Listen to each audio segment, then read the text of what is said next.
Welcome to the deep dive. We're here to cut through the noise and get straight to the insights you need.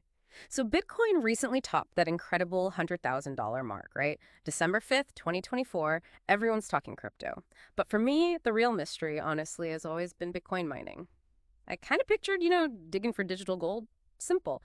But I suspect it's way more complex than just making new coins. It is, isn't it? So, our mission today is really to unpack this whole intricate process. We want to explore its crucial role in the Bitcoin network, look at the intense competition, the real world costs, and even, touch on the legal and environmental side of things, which keeps changing. We're drawing our insights today from How Does Bitcoin Mining Work? A beginner's guide, and also a Mining Explained, a detailed guide on how cryptocurrency mining works. All right, so let's start there. When you hear mining, like I said, you think picks and shovels, but this digital mining, it feels like it's doing something fundamentally different, not just digging up coins, right? Oh, absolutely. It's completely different. It's fascinating, really. Bitcoin mining isn't about finding some hidden treasure chest online. It's actually the essential process. The way every single Bitcoin transaction gets validated, confirmed, Yeah. and then officially recorded on the blockchain. Okay, so they're like auditors Yeah, for the network. exactly. Think of them as the network's decentralized auditors. Yeah. They're doing critical work, they verify transactions, and crucially, they secure the whole network from problems like double spending. Double spending, like trying to spend the same Bitcoin twice. Precisely. Mining prevents that. Yeah. And for all this tireless effort, they get rewarded with newly minted Bitcoins, which, by the way, is also how new coins get introduced into circulation. Ah, okay, so it has that dual purpose, Yeah. security and creating the new supply. Makes sense why it's so indispensable then. Exactly. Okay, so they're digital auditors. Got it. But how?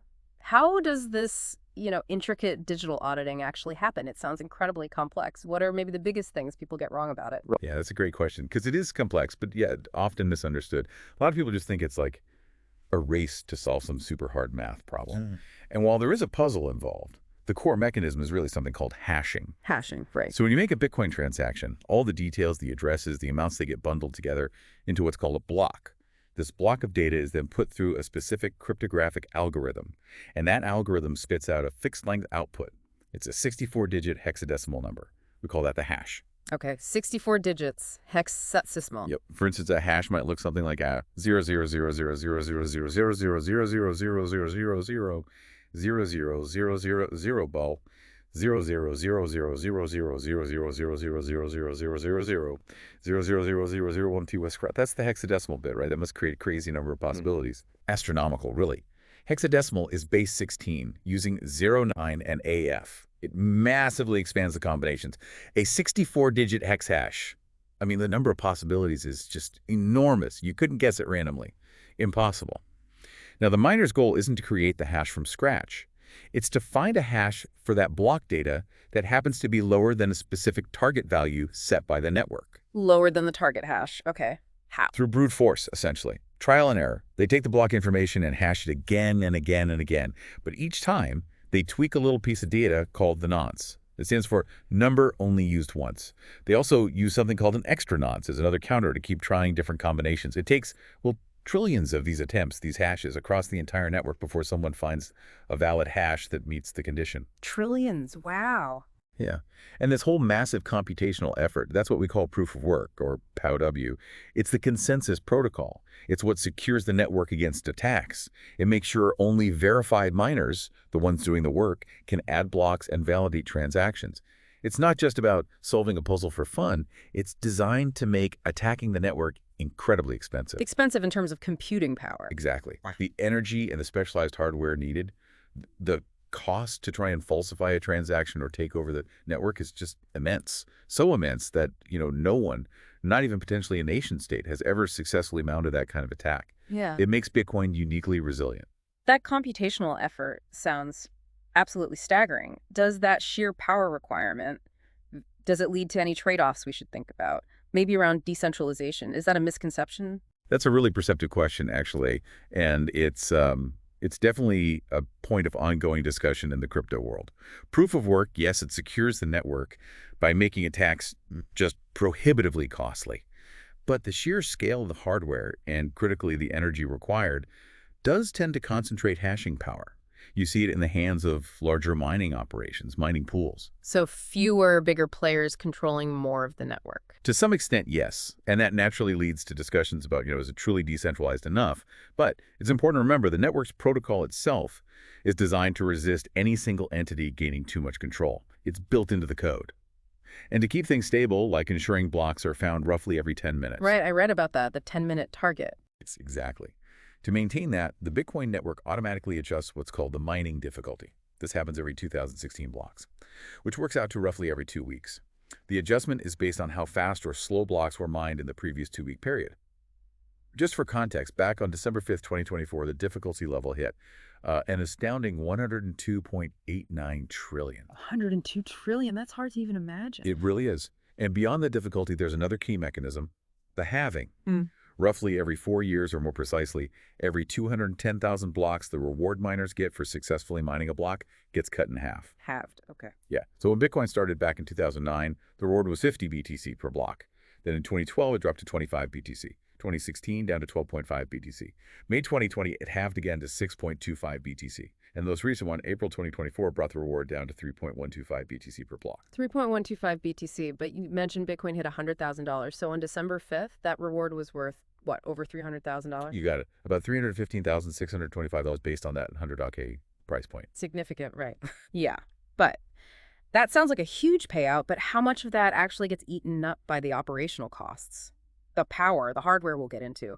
And if the reward keeps shrinking, won't mining eventually just become unprofitable for most people? Or does the system rely on something else? That's exactly the long-term plan.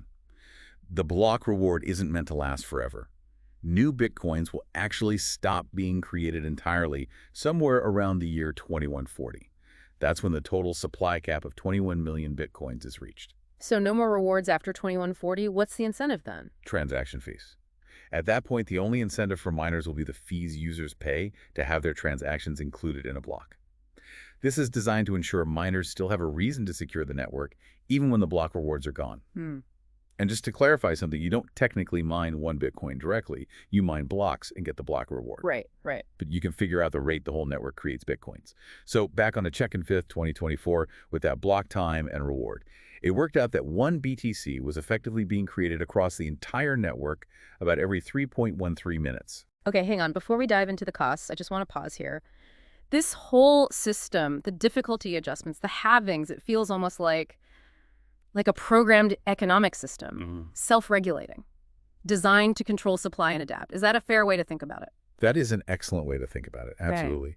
The genius, really, of Satoshi Nakamoto's design is in these automated adjustments. It's a self-correcting mechanism. It balances the incentives for miners, keeps the supply schedule predictable, keeps transaction validation speed roughly constant, regardless of how much computing power is joining or leaving the network at any given time.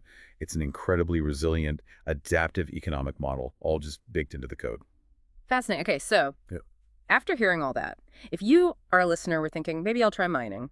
Is this still something an individual can realistically do, from their garage? Or am I just going to mount my gaming PC and waste electricity? Well, you'd mostly just be generating heat, honestly. For solo mining, I mean. Back in the very early days, you could actually mine Bitcoin on a regular computer CPU, even a laptop, which sounds crazy now. Oh, really crazy. But because the difficulty has skyrocketed and the competition is so intense, serious mining today needs highly specialized hardware. Full stop. You could look at using GPUs, graphics processing units, the powerful cards used for gaming or AI. Yeah. They might cost, say, $1,000 to $2,000 each. But even then, the chances of you mining alone with a single GPU ever finding a block, it's minuscule. We're talking less than 0.001% of the network's total hashing power. You'd almost certainly never make your money back. Okay, so GPUs are basically out for solo mining. What's the next step up? That's where ASICs come in.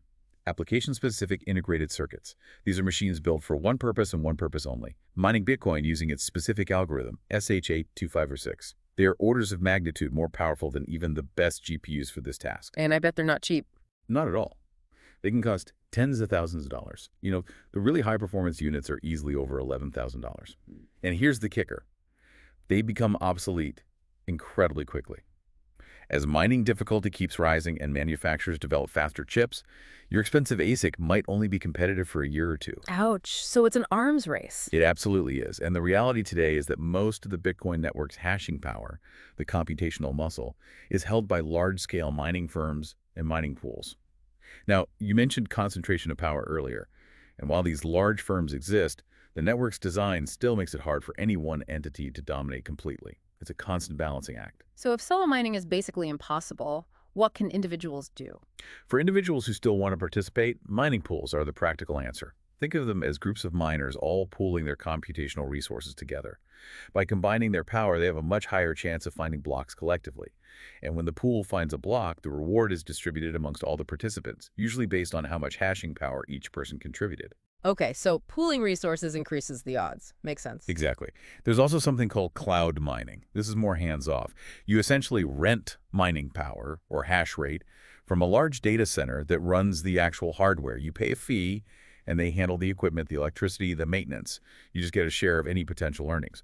Oh, and of course, for any mining pool or otherwise, you need a solid, reliable internet connection. That's crucial. Right. So, bottom line. Significant financial investment needed, solo success is highly unlikely. Pooling or cloud mining are maybe more realistic avenues. Okay, beyond the sticker shock of the ASICs, what are the other big costs or considerations? The less obvious stuff, maybe. Well, the primary risk, as you said, is financial. It's laying out all that cash for expensive gear. With absolutely no guarantee of a return. Competition is fierce, and the price of Bitcoin itself is volatile. Right. It's a very high-stakes gamble. Definitely. Yeah. What else? Then there's the environmental impact. This is a huge one. Bitcoin mining uses absolutely vast amounts of electricity. Some estimates put its energy consumption on par with entire smaller countries. Wow, countries. Yeah, and all that hardware running full tilt generates a ton of heat. So you have significant cooling costs on top of the raw electricity bill. Plus, because miners are constantly upgrading to stay competitive, like we discussed, it creates a massive amount of electronic waste, e-waste. The estimates are around, nearly 40 kilotons per year? 40 kilotons of e-waste, that's substantial. Are people trying to fix this? Oh, yes, definitely. There are significant efforts underway to mitigate the environmental footprint. Many miners are actively seeking out cheaper, cleaner energy sources, geothermal, solar, hydropower. Sometimes they set up operations specifically to use stranded or excess energy. There's also growing use of carbon offset credits. But it remains a major challenge and honestly a core area of ongoing debate and innovation within the whole crypto space. Okay, so financial risk, huge energy use, e-waste. What about the legal side? Is mining even legal everywhere? That's another really complex area. The legal landscape is patchy, to say the least. Bitcoin mining's legality varies wildly across the globe. Many places are still figuring out how to regulate it. These different approaches often come down to national priorities, right? Some countries worry about energy grid stability, others about capital flight, or just financial oversight. Any examples? Sure. So FinCEN, the Financial Crimes Enforcement Network in the U.S., they consider crypto miners to be money transmitters, which comes with certain compliance burdens. Elsewhere, you've seen outright bans or measures making it effectively impossible. Paraguay, for instance, had a temporary ban pop up in April 2024. Sweden slapped a massive 6,000% tax increase on energy specifically for crypto mining data centers. Norway proposed rules in 2024 that would require data centers to get approval for their activities, potentially allowing the government to say no to crypto mining. China, famously, enacted a general ban back in 2021, causing a huge shakeup in the mining landscape. Kazakhstan initially welcomed miners fleeing China, but then increased taxes in 2022, and since 2023 only allows mining if there's a documented energy surplus. So it's really all over the map. It really is.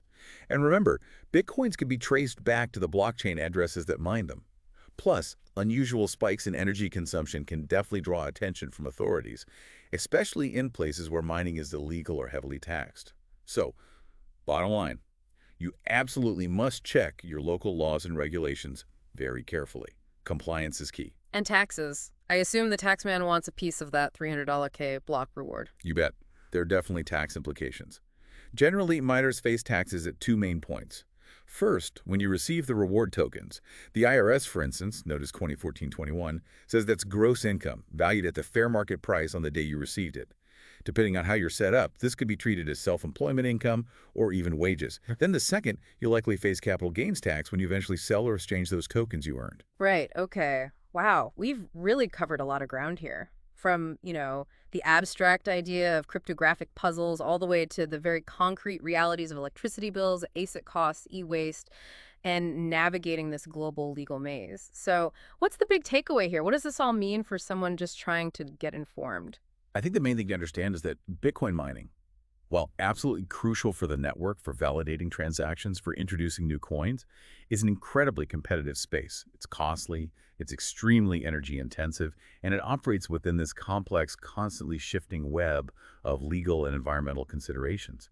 Really grasping all those layers is key to understanding how Bitcoin actually functions, beyond just looking at its price chart.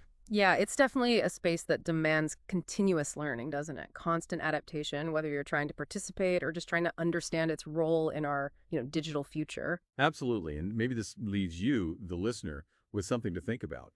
The significant environmental concerns around proof of work, the energy use we talked about, they've actually pushed other big cryptocurrency communities, like Ethereum, for example, to move away from it. Ethereum shifted to a different system called proof of stake, which is vastly more energy efficient. So the question is, what might this broader shift towards potentially more sustainable consensus mechanisms mean for the future of all decentralized networks? And how might that impact Bitcoin's own long-term trajectory and its energy footprint? Something to ponder.